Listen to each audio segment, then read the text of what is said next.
Est-ce que vous avez déjà vu ce logo quelque part? C'est le logo de AIPAC, qui est le plus gros lobby israélien aux États-Unis. Leur nom en anglais, ça veut dire Comité des affaires publiques israélo-américain. C'est une organisation qui existe depuis 1963. Il s'appuie sur un réseau de plus de 70 organisations juives et chaque année, ils organisent une grande conférence à Washington en présence de hauts responsables des deux pays comme Hillary Clinton, Barack Obama, Donald Trump, etc. Ils sont réputés proches de la droite israélienne, mais vous allez voir que aux États-Unis, ils sont proches de un peu tout le monde en fait. On va regarder un peu quelles sont leurs actions concrètement. D'abord une petite vidéo de présentation parce que ça vaut le détour.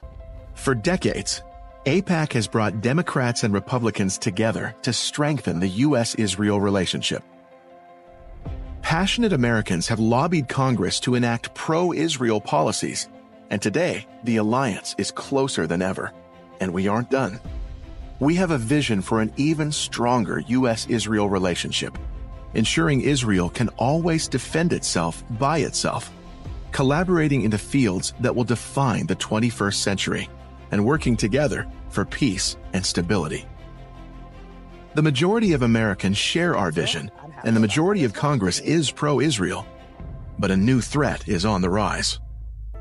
Small in numbers, but loud in reach, anti-Israel members of Congress are trying to destroy our partnership with Israel.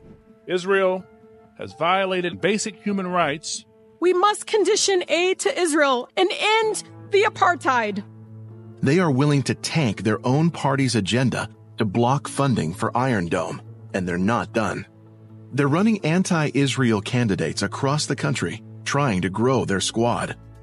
And so, we must grow stronger. AIPAC has launched a new political strategy that requires a dramatic increase in resources to be successful. We support pro-Israel candidates. Voilà, ça vous met dans l'ambiance et du coup, vous voyez que ils assument totalement leur lobbying, ça c'est très américain, et ils expliquent direct que voilà, ils financent les partis, ils financent les membres du Congrès, etc., qu'ils soient démocrates ou républicains, et que, attention, il y a une nouvelle menace, donc Bernie Sanders, AOC, etc., qui sont contre eux. Sur leur site, par exemple, il y a une catégorie, donc les politiques qu'on soutient, au sens les lois, etc., et ils disent, voilà, nous, on soutient des lois, enfin des politiques pro-israéliennes qui vont renforcer et permettre d'étendre la relation entre les États-Unis et Israël. Vous pouvez voir les sujets clés qu'ils défendent. Soutenir la sécurité, donc là, je pense que c'est beaucoup par rapport à leur dôme de fer, là. Promouvoir la paix, trop sympa, trop mignon. Se battre contre les agressions de l'Iran. Se battre contre le terrorisme, évidemment, et s'opposer à la discrimination anti-Israël.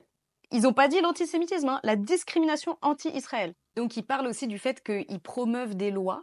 Donc, en gros, ça, c'est typique du lobbying, c'est-à-dire qu'ils vont carrément écrire une loi, l'amener aux députés, aux sénateurs, et leur dire, voilà, faites voter cette loi. Là, par exemple, il parle d'une loi, alors je ne sais pas si elle est passée ou pas, qui viserait en fait à contrôler l'éducation qui est faite dans les territoires palestiniens, parce qu'ils estiment qu'il y a trop de glorification de la violence anti-Israël dans les curriculums de l'éducation nationale palestinienne, en gros. Il y a un autre projet de loi, encore une fois, je ne sais pas s'il est passé ou pas, qui dit que le but de cette loi, c'est de renforcer les sanctions sur les groupes terroristes comme le Hamas et le djihad islamique palestinien et faire en sorte qu'on leur coupe les vivres, alors ce qui est quand même très drôle de la part de l'un de leurs premiers investisseurs.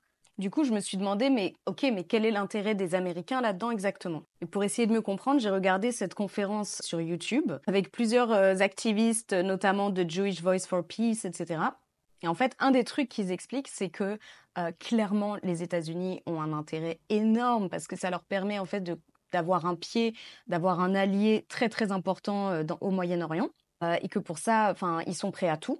Et qu'en réalité, c'est même pas si cher payé par rapport à ce que ça leur rapporte. Donc finalement, si le lobby israélien est si puissant aux États-Unis, c'est uniquement parce que, en fait, il sert totalement les intérêts américains. Et d'ailleurs, vous avez peut-être vu cette archive de Biden. There's no apology to be made. None. It is the best $3 billion investment we make. Were there not an Israel, the United States of America would have to invent an Israel. to protect her interest in the region. The United States would have to go out and invent an Israel. Biden, qui pour info est le sénateur américain qui a reçu le plus d'argent de AIPAC de toute l'histoire. Donc il a reçu plus de 4 millions de dollars en tant que sénateur et il a reçu également 3 millions et quelques en tant que candidat à la présidentielle. Et toutes ces infos sont disponibles sur le site d'Open Secrets, qui est un site en fait qui traque l'argent qui influence les politiques aux États-Unis. Franchement, n'hésitez pas à aller faire des recherches sur AIPAC, c'est assez magique, hein.